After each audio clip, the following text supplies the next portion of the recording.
The Groks, predators of nightmares. The legends of the Groks were more than just cautionary tales. They were survival guides whispered from one terrified traveler to the next. Across the galaxy's fringes, their name alone carried weight heavier than the gravity of any star.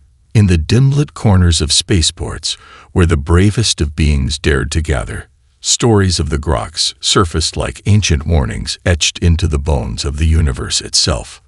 The Groks were not merely predators. They were something else entirely. A manifestation of nature's unchecked fury, wrapped in multicolored, shifting fur that seemed to breathe as they moved. Their eyes glowed with shades that no artist could replicate, hues that seemed to reflect the very essence of fear and death. Razor-sharp fangs, long enough to pierce the hull of a starship, framed snarling mouths that spoke in growls deeper than planetary tremors. First encounter. It was humanity's first deep space expansion that brought them face to face with the Groks. Colonization fleets, pushing further than any other species dared, stumbled upon lush, untouched worlds. On initial scans, the planets appeared habitable, filled with rich resources and thriving ecosystems. But the moment the colony ships touched down, they realized they were not alone. The Groks appeared from the thick alien forests like shadows, their eyes piercing through the mist. It wasn't just their appearance that unsettled the colonists. It was the unnatural stillness that followed. The Groks did not charge immediately. They watched, studied, as if deciding whether the humans were worth the effort of hunting. Commander Eric Talver was the first to document the encounter. His logs, later retrieved from a damaged outpost, painted a chilling picture. They're not just intelligent. They're patient, tactical. I swear they communicate without sound. They pick off our patrols one by one, and when we think we've adapted, they change their strategy. Within weeks, half the colony was gone. Some killed outright, others simply disappeared. The colonists begged for evacuation, but the corporate overlords had other plans. The resources on the planet were too valuable to abandon. They sent more soldiers, more weapons, and that's when humanity did what no other species could even fathom: the decision to tame. Most species would have fled or declared the planet off-limits. The Galvarians, known for their advanced weaponry, had once attempted to engage the Groks, and failed. The Vraxis, a warlike race who thrived in battle, faced entire extinction when they tried to claim Grok territory. But humans did the unthinkable. They didn't just fight the Groks. They decided to tame them. It wasn't arrogance. It was necessity. Humanity was new to the galactic stage, still carving out its reputation among the stars. They couldn't afford to retreat. Instead, they sent the best xenobiologists, geneticists, and behaviorists. If the Groks were to threaten humanity's expansion, then humanity would make them allies, or pets. The first taming attempt. The first attempts were disastrous. Cages built with the strongest alloys crumpled under the Groks' strength. Tranquilizers lasted mere seconds before the beasts tore through research facilities like hurricanes wrapped in fur. Entire stations were lost in a single night as the Groks slipped through security protocols as if they understood them. Then came Dr. Alan Reeves, a man whose reputation for taming Earth's most dangerous predators earned him the nickname the Beast Killer. Reeves approached the Groks not with technology or weapons, but with something unexpected: understanding. They're not mindless animals, Reeves recorded in his first field report. They don't act out of rage or hunger. They act out of fear. And fear can be turned into loyalty. Reeves lived among the Groks for months. He abandoned the armored labs and walked straight into their territory with nothing but a single drone camera following him. The galaxy watched, transfixed, as Reeves earned their trust. It wasn't through dominance, but through respect and patience. Breakthrough. The breakthrough came when Reeves managed to get one Grok pup to follow him out of the wilds. The small, multicolored creature padded alongside him like an oversized hunting dog. Galactic media outlets exploded with coverage. The sight of the beast, once feared as the ultimate predator. Trotting beside a human changed everything. Within a year, the once deadly groks were integrated into human colonies. They became guardians, protecting settlements from lesser predators. Their unmatched strength, combined with human ingenuity, made them unstoppable. Where other species saw nightmares, humans saw opportunity. The galaxy takes notice. Word spread across the galaxy faster than light. The once invincible groks now wore protective harnesses crafted by human hands, patrolling human borders like sentinels. The other species couldn't comprehend it. The Vraxes, who had nearly gone extinct fighting the groks, seethed with disbelief. The Galvarians tried to buy the tamed groks, but humanity refused to sell. "We don't sell, family," Reeves famously replied when asked about commodifying the creatures. The groks, once feared by every corner of the galaxy, were now an extension of humanity's strength. It wasn't just about survival anymore. It was about proving a point. Humans weren't just adaptable. They were relentless. Legacy of the Taming. Years later, statues of Reeves and his first tamed grok stood at the center of every human colony. They were symbols of humanity's refusal to back down, their ability to bend even the deadliest of forces to their will. But deep in the wild territories, the untamed groks still watched from the shadows, their eyes burning with curiosity. They knew the humans would return. And this time, they would not fear them. The bond that defied nature. The taming of the first grok was seen as a miracle by many, but for those who worked closely with the creatures, it was a beginning, a fragile truce built on the edge of trust and mutual respect. What followed was not domination, but a delicate dance of survival and understanding. While the galaxy marveled at the sight of humans casually walking alongside beasts that once shattered planetary defenses, Dr. Alan Reeves and his team knew that true success lay far beyond the first pup that followed him out of the wilderness. Taming one was an achievement. Taming the species was something else entirely. The wild packs. The groks were not solitary hunters. Unlike other apex predators, they thrived in packs. Tight-knit families that operated with unnerving coordination. One grok was dangerous. A pack could devastate entire colonies overnight. This was the next challenge Reeves faced. Colonies on newly claimed planets reported grok packs circling settlements like wolves stalking prey. The groks that had been tamed never turned on their human handlers, but the wild packs refused to acknowledge their kin who had chosen loyalty over instinct. "They see them as traitors," Reeves noted grimly. "We might have brought a few to our side, but the wild packs will not surrender so easily." One night, an entire colony on the outer rim went dark. By the time rescue ships arrived, only remnants remained: twisted metal, collapsed buildings, and grok tracks leading into the forests. It was the largest grok attack since Reeves' first breakthrough. The call for retaliation. The human colonies were divided. Corporate leaders called for the extermination of the groks, urging the deployment of orbital strikes to wipe them from every habitable planet. The loss of valuable resources, they argued, was unacceptable. But the settlers, those who lived beside the tamed groks, resisted. "They're not our enemies," one colonist argued during a public broadcast. "They've saved our lives more times than I can count. If we burn their kin, we might lose the loyalty we've earned." It was a valid point. The tamed groks, some of whom had been raised from pups by human families, had become fiercely protective of their handlers.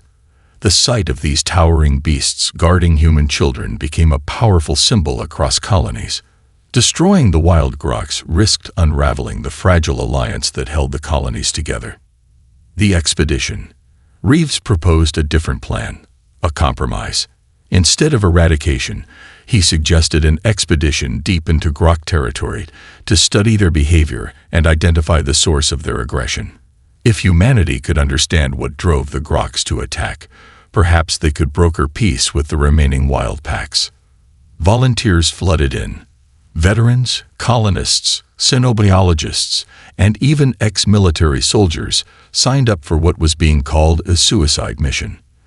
Leading them was Reeves, flanked by two of his largest tamed groks, Titan and Ember, journey into the heart of grok territory. The deeper they ventured into Grokland, the more the line between myth and reality blurred. The forests were ancient, trees stretching higher than starships, their roots coiling around the bones of forgotten creatures. At night, glowing eyes appeared in the darkness, watching, waiting. Reeves' groks kept the wild packs at bay, but tension lingered. It was clear the wild ones were testing the boundaries of Reeves' control. Then they stumbled upon something no one expected: signs of grok culture. The Forgotten Temple. Nestled deep within the wilderness was a temple.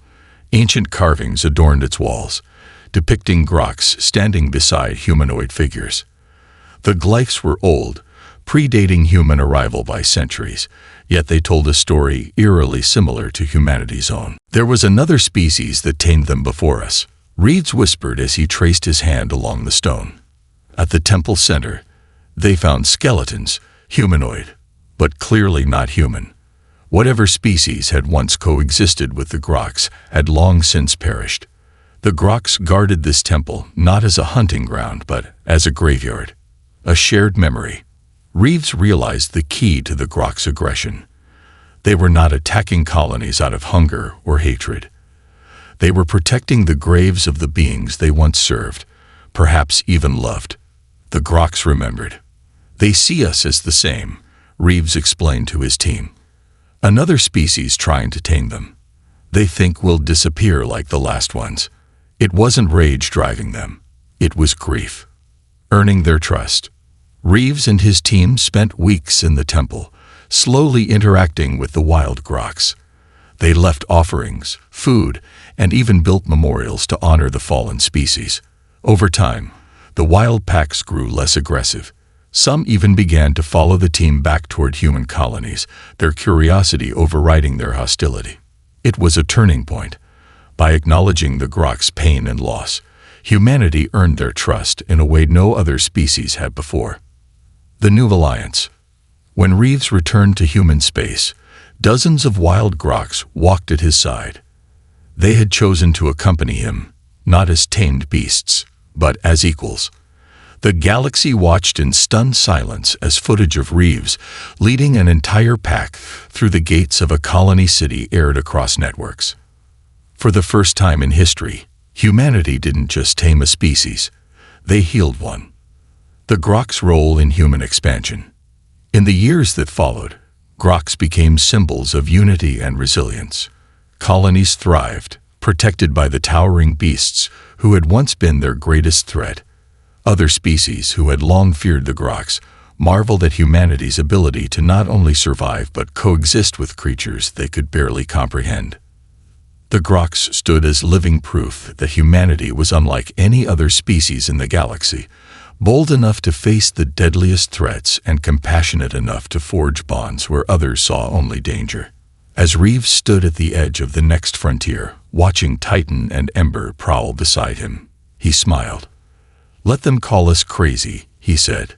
"It's worked out for us so far." The siege of Silent Ridge, the fragile peace between humanity and the groks, held for years.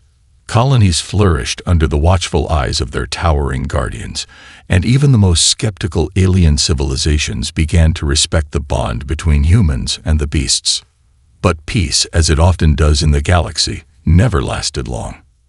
At the farthest reaches of human expansion stood Silent Ridge, a colony built on the edge of grok territory. Nestled at the foot of a jagged mountain range, Silent Ridge was known for its rich mineral veins and lush alien forests. It was the crown jewel of human settlement, but it was also the most vulnerable. Rumors whispered of grok packs gathering beyond the horizon, larger and more aggressive than any seen before. Some colonists dismissed it as paranoia, but the veterans of previous encounters knew better.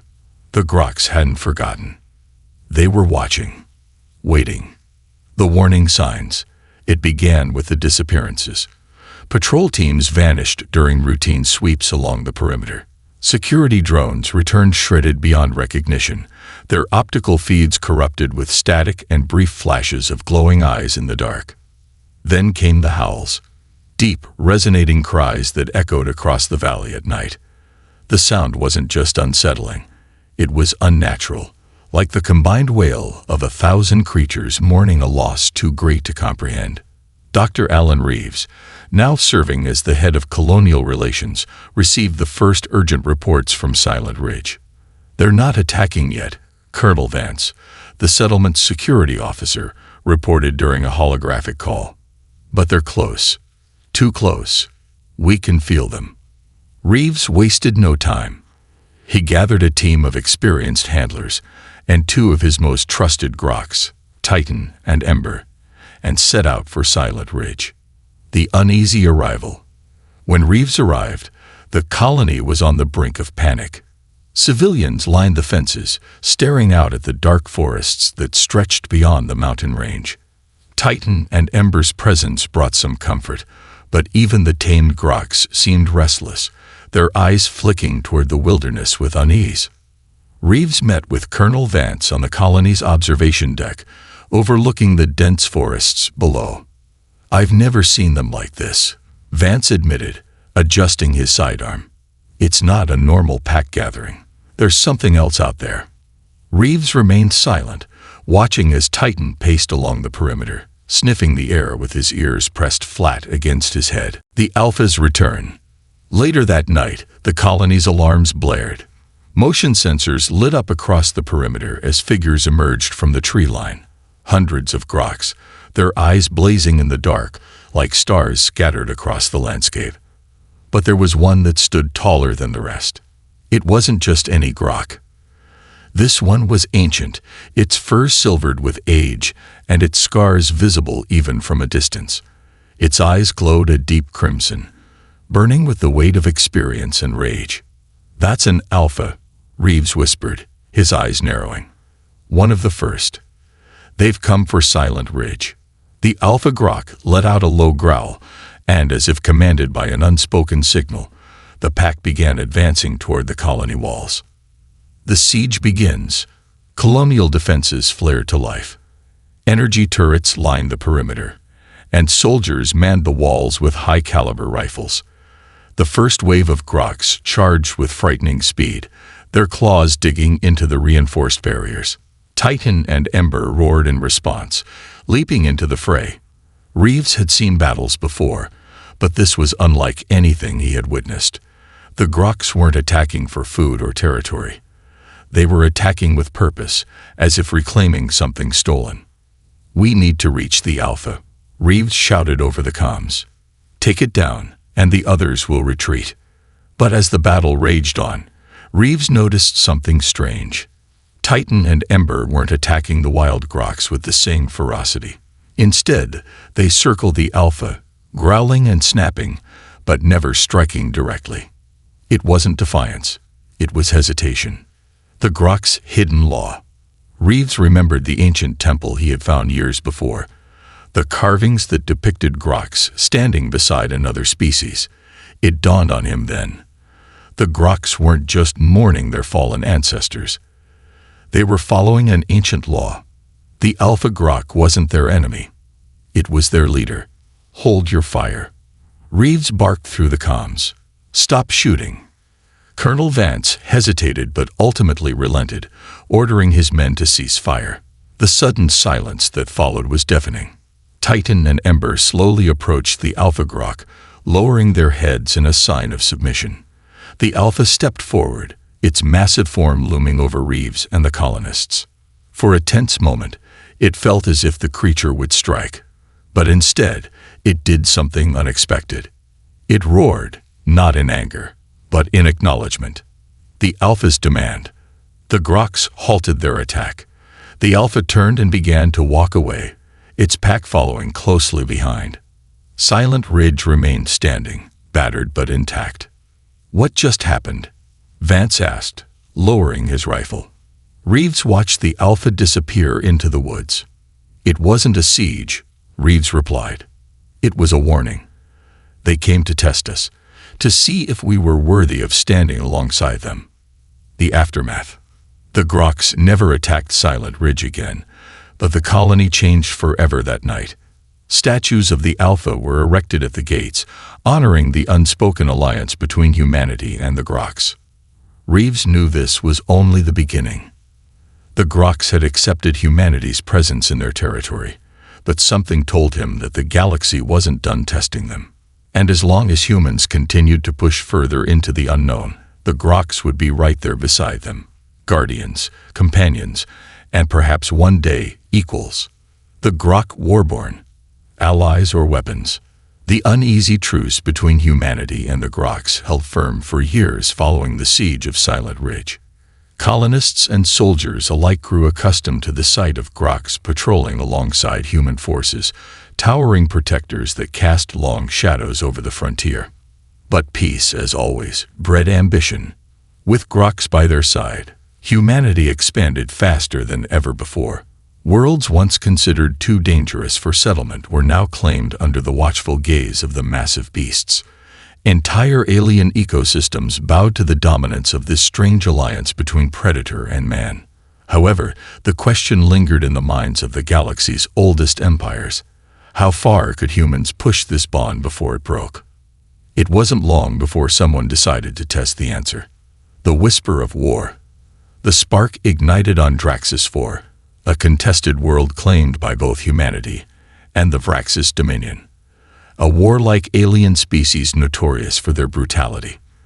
The Vraxis, scared from past conflicts with wild Groks, viewed humanity's control over the creatures as an affront. "You insult the natural order," declared High Warlord Vekshar during a Galactic Council meeting. "The Groks are weapons of war, not pets to leash." Diplomats tried to calm the situation, but tensions boiled over when a Grok patrol accidentally crossed into Vraxis territory during a border skirmish. The Vraxis responded with full military force, launching orbital strikes that killed not only human settlers but the Groks who stood alongside them. It was the first time in recorded history that tamed Groks had fallen to enemy fire. The call for retaliation. The footage spread across human colonies like wildfire. Groks shielding civilians from the Vraxis assault, dying as guardians rather than predators. The reaction was immediate. "We cannot allow this to stand," Colonel Vance declared during an emergency broadcast. "The Groks have bled for humanity. Now we will bleed for them." But the question remained, would the Groks fight in return? Reeves, now a legend among colonial circles, was summoned to the capital to address the Earth Senate. His voice, many believed, was the only one the Groks would follow into war. The Council of Beasts. Reeves led a delegation deep into Grok territory, returning to the ancient temple where he first discovered their hidden culture. This time, he was not alone. Titan and Ember walked beside him, their loyalty unwavering. As Reeves entered the temple's heart, hundreds of Groks emerged from the wild, surrounding him in silence. The Alpha, larger and more battle-scarred than before, stood at the center. Reeves knelt before the creature, placing his hand on the temple floor. "Your kind has protected ours. Now, I ask if you will let us protect you." The Alpha said nothing, but its deep golden eyes lingered on Reeves for a long moment. Then, with a low rumble that shook the ground beneath them, it stepped forward and pressed its massive forehead to Reeves' hand. The Warborn. Days later, the skies above Draxus 4 darkened, not with human warships, but with Groks. Dropships descended, each carrying Groks clad in protective armor crafted by human engineers. The beasts moved like living tanks, their claws wrapped in reinforced gauntlets, their hides protected by kinetic shielding. The Vraxis met them head-on, believing the beasts to be no more than savages. They learned too late that Groks, when directed by human strategy, were far more than that. "The Groks aren't just weapons," Reeves remarked during the first battle. "They're warborn." The Grok assault. On the battlefield, the Groks tore through Vraxis lines with brutal efficiency, but it wasn't mindless carnage. They fought with precision, acting in coordinated strikes alongside human infantry. When soldiers fell, Groks shielded them. When Groks weakened, human medics treated them as comrades. The Vraxis, known for their relentless aggression, broke under the weight of this combined force. Draxis 4 was reclaimed within a week. But war leaves scars deeper than victory. The cost of power. As the Vraxis retreated, reports surfaced of Groks growing restless. Some began ignoring human commands during combat. Others turned on their handlers mid-battle, overwhelmed by the chaos. Reeves recognized the signs immediately. "We've brought them too close to the edge," he warned the Earth Senate. "Groks are not machines. If we push them further, they will not break. They will rebel." But humanity's leaders had already seen the battlefield potential of the Groks. The demand for tamed warpacks surged across colonial forces. Every general wanted their own Grok battalion. Even the Alpha, who had once accepted Reeves' offer of peace, seemed to grow wary of humanity's growing hunger for conquest. The Grok Exodus. A year after the war, the wild packs began disappearing. Entire Grok populations fled deeper into uncharted territory, leaving colonies unprotected. Only Titan and Ember remained by Reeves' side, the last of the Groks who still trusted humanity. Reeves stood on the edge of Silent Ridge, watching the forests stretch endlessly before him. "They'll return when we need them most," he told Vance. "But I fear the next time they come, it won't be as allies." The Forgotten Alliance. As humanity expanded further into space, the memory of the Grok Alliance faded into myth. Statues of Groks standing beside soldiers became relics, and the younger generation questioned whether the creatures had ever truly fought for humanity. But in the deep wilderness, far beyond the reach of colonial maps, the Groks watched. They remembered. They had not abandoned humanity. They were waiting for the day when humanity would either call upon them once more or become the enemy they were destined to face. The rebellion of the Forgotten Packs. The Groks faded into the shadows of myth, but the galaxy did not forget them. Whispers of wild packs roaming the distant colonies grew louder with each passing year. Settlements at the farthest reaches reported strange sightings, glowing eyes in the forests, deep growls echoing through the night, and footprints the size of shuttle engines imprinted in the soft soil. The colonies called for protection, but no response came from Earth. Humanity had grown complacent, believing the Groks were either gone or fully tamed. The war with the Vraxis had ended in victory, and peace had lulled the frontier into a dangerous slumber. But the wild Groks had not forgotten humanity's betrayal. They were watching, and this time, they would not come to humanity's aid. Silent watchers. The first sign of rebellion came on the colony of Nova Arcadia, a mining settlement nestled at the edge of Grok territory. Nova Arcadia had long been protected by a small battalion of tamed Groks, now known as Warborn Guardians. They patrolled the perimeter, warding off native predators and potential raiders. But one night, the Guardians vanished. Not a single body was found, no signs of struggle, just an empty, silent perimeter and claw marks leading into the wilderness. The colonists believed raiders had lured the Groks away, but Dr. Alan Reeves knew better. "They weren't taken," Reeves muttered as he analyzed the tracks. "They left." Reeves had spent years warning the Senate that humanity's exploitation of the Groks would lead to rebellion. He had seen the hesitation in the Alpha's eyes, the flicker of doubt in Titan and Ember during the siege of Silent Ridge. Humanity had crossed a line, the Forgotten Pact. To the Groks, loyalty was earned through trust and respect. They were not tools to be wielded or weapons to be unleashed at will. When humanity began selling Grok war packs to wealthy colonial lords, the fragile alliance cracked. Colonial officials used Groks to enforce labor laws, suppress uprisings, and expand territorial claims. The once proud creatures were fitted with neural implants, their minds shackled by technology, forced to fight battles that had no meaning to them. The Groks remembered the ancient species that had come before humanity, the ones who had once stood alongside them, only to vanish from the stars. The Groks had mourned them.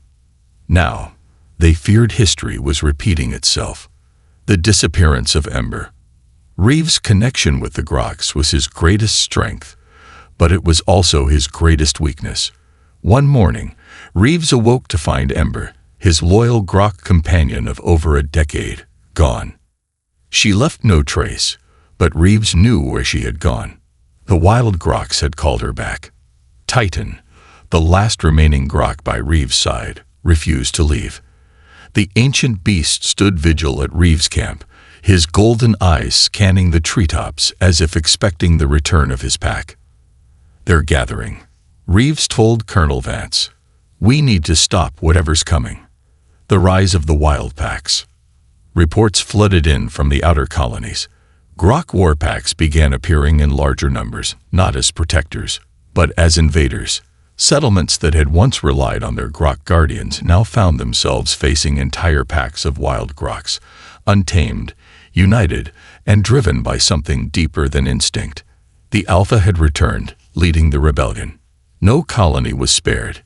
Entire outposts were swallowed by the wild groks, leaving behind nothing but scorched ruins. The galaxy's alien empires watched in silence, unwilling to interfere as humanity's greatest weapon turned against them. The groks had become more than apex predators. They had become a movement, a force reclaiming their place in the galaxy. The fall of Titan. The final blow came when Titan, Reeves' last remaining companion, fell in battle. It happened during the defense of Fort Halvern, a military outpost at the edge of grok territory. Titan had fought relentlessly, but when the Alpha Grok arrived, the two Titans clashed in a brutal primal duel. Reeves begged his soldiers to hold their fire, knowing the battle was not one of conquest but dominance. The groks would follow the victor, and for a fleeting moment, Reeves believed Titan could win. But the Alpha struck with ancient power, driving Titan into the dirt. Reeves knelt beside his fallen companion as the Alpha stood over him. "It's over," Reeves whispered, placing his hand on Titan's head. The Alpha did not kill Reeves. Instead, it turned and led the wild packs into the wilderness, leaving Reeves alone in the silence of the battlefield. The turning point. The fall of Titan marked a turning point for humanity. No longer could they rely on the groks as soldiers, guardians, or allies. The creatures had reclaimed their independence, forging their own destiny beyond the reach of human control. But Reeves believed the bond was not completely broken. In the years that followed, he ventured deeper into grok territory, searching for answers, seeking the heart of the Alpha's rebellion. His journey became the stuff of legends, told in whispers across the colonies. Some say Reeves disappeared into the wilderness, never to return. Others claim he walked alongside the Alpha, forging a new pact between man and beast. A new era. The groks retreated into the wild, but their presence lingered at the edges of human space. They became symbols of strength and freedom, reminders that even the most powerful creatures could not be tamed forever. And as the galaxy expanded, settlers still heard the distant howls of the groks at night, watching, waiting. One day, Reeves believed, humanity and the groks would walk together again. But only when humanity proved it had learned from its past. Until then, the groks remained in the shadows, silent kings of a forgotten empire. The path of the last whisper. The fall of Titan left a void, not just in Reed's heart, but in the very fabric of human expansion. The colonies whispered his name as though he had already become legend, a man who walked the thin line between humanity and the wild forces that stalked the galaxy. But Reeves was not interested in legends. He was searching for Ember. In the dark corners of the frontier, rumors spread of a grok unlike any other. Ember, the last whisper, a creature said to lead the forgotten packs deeper into the uncharted territories, far beyond human maps. It was said she no longer followed human commands, but moved with a sense of purpose, as if called by something ancient. And Reeves intended to find out what it was. The call beyond the stars. For months, Reeves tracked Ember's trail across barren planets and forgotten colonies. Where once groks were protectors, now they were phantoms, watching from the distance but never engaging. The wild groks followed Ember's lead, shifting between shadow and moonlight like spirits of an old war. It was not mere rebellion. It was an exodus. Reeves' pursuit led him to Vorn's Hollow, an abandoned planet shrouded in perpetual mist. The colony had been reduced to rubble years before, but something lingered there, something that pulled at the Groks like a gravitational force. As Reeves and his escort team approached, Titan's absence weighed heavily. His massive companion would have been the first to push forward into the mist, head held high with defiance. Now, Reeves stood alone. The soldiers with him shifted nervously. They had heard the stories. The Groks no longer saw humanity as friend or foe. They were indifferent, as though human expansion had become nothing more than a passing thought to them.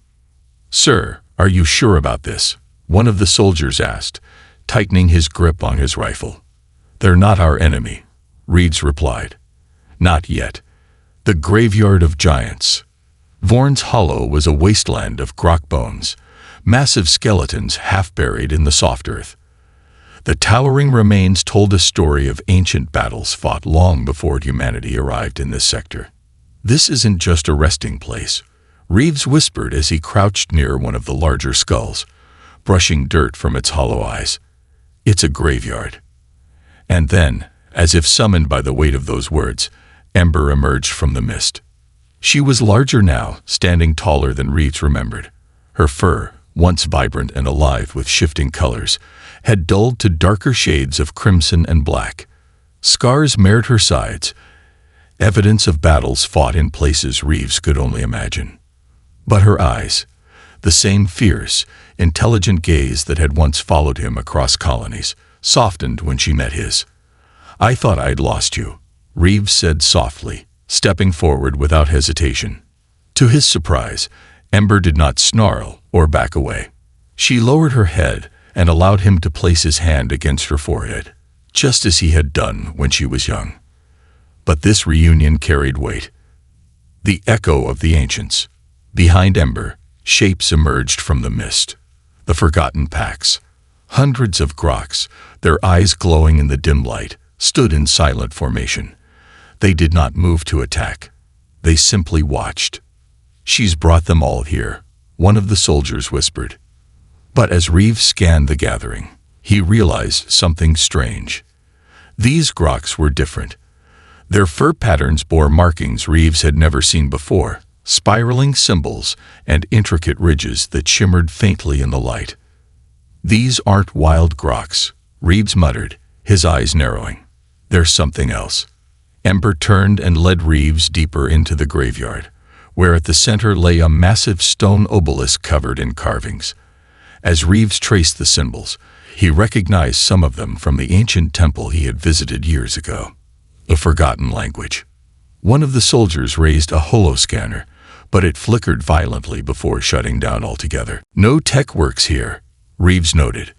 "This place doesn't belong to us. It belongs to them." The warning of the stones. At the base of the obelisk was a carving unlike the others. It depicted Groks standing alongside humanoid figures, but the figures were shrouded in flames. Above them, a great rift in the sky seemed to pour darkness onto the land. Reeves recognized the meaning instantly. "It's a warning," he said, stepping back. The forgotten packs hadn't gathered here to escape humanity. They had gathered to prepare. Something ancient was coming. The shattered sky. That night, as Reeves camped beneath the stars alongside Ember and the wild Groks, the sky fractured.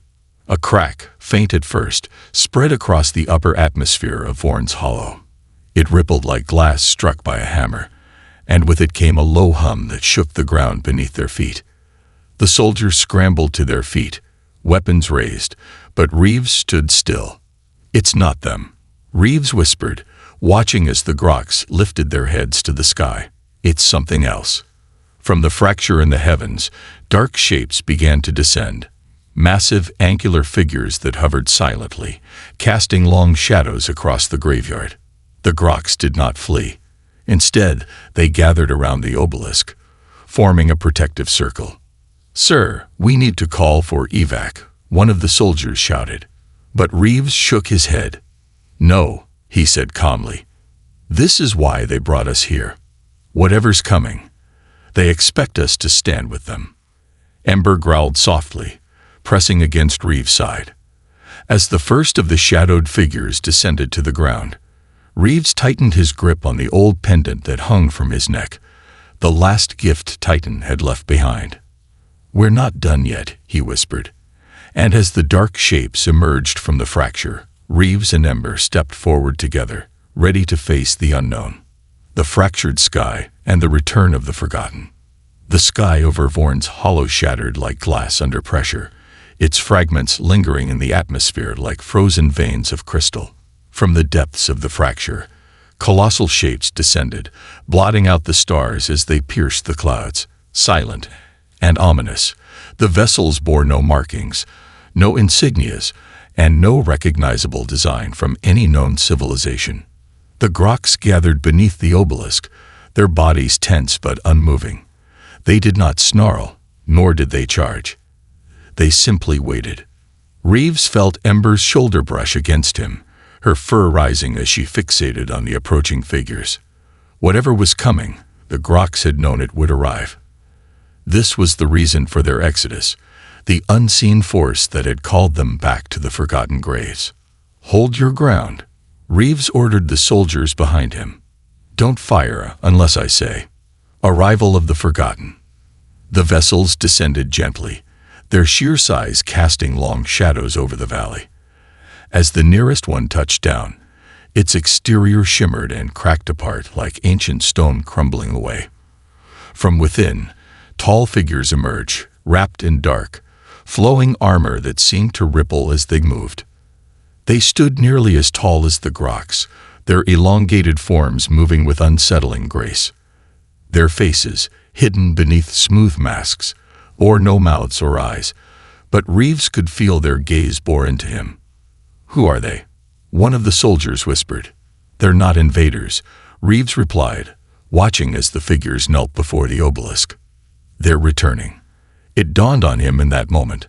The carvings on the temple walls, the humanoid figures standing alongside the Groks. These beings weren't new to the galaxy. They were the ancient ones who had tamed the Groks before humanity had ever reached the stars. The last wardens. As the figures rose, one of them stepped forward, extending a hand toward Ember. The Grok hesitated for only a moment before stepping forward to meet them. Her head lowered, and the figure placed their hand on her brow, just as Reeves had done countless times. "They've come to reclaim the Groks," Reeves muttered. It wasn't a question of loyalty. The Groks had always belonged to something greater, bound by instinct to these forgotten beings. Humanity's bond with them was temporary, a flicker in the long stretch of galactic history. But as the figure turned its masked gaze to Reeves, something strange happened. The Groks did not leave. Instead, the Alpha Grok, flanked by dozens of wild packs, approached Reeves directly. Its golden eyes met his, and for a brief moment, the immense creature bowed its head. A pact renewed. "They aren't here to take them from us," Reeves realized aloud. "They're here to test if we're worthy to stand with them." The figures began walking toward the soldiers, moving without aggression, but with the undeniable presence of beings that had returned to claim their place in the galaxy. "Lay down your weapons," Reeves ordered. "They're not enemies." The soldiers hesitated but obeyed, lowering their rifles as the towering figures passed by, barely acknowledging them. The Groks followed close behind, their loyalty unwavering. The Riftborn War. Before Reeves could begin to grasp the significance of the return, the sky fractured further. But this time, it wasn't the ancient beings that emerged. From the widening rift, monstrous shadows poured into the atmosphere, twisting serpentine forms with glowing molten veins that crackled as they descended. Unlike the tall, stoic figures that knelt at the obelisk, these creatures howled with primal hunger, their forms flickering between solid and ethereal. "Riftborn," Reeves whispered, recognizing the creatures from fragments of galactic legend. "I thought they were a myth." The Groks immediately shifted into formation, standing alongside the ancient beings without hesitation. "Everyone fall back to the ridgeline," Reeves commanded, knowing that even with the Groks, this battle was far from certain. But as his soldiers scrambled to retreat, Reeves remained where he stood, facing the advancing shadows. The Groks weren't retreating. They were advancing.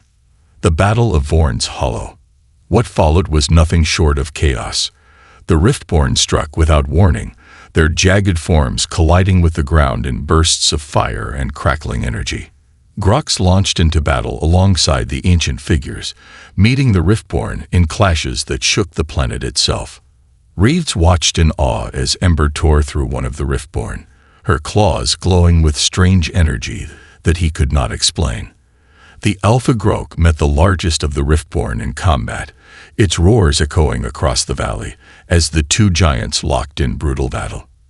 The ancient beings wielded no visible weapons, yet with every gesture, the air itself bent to their will.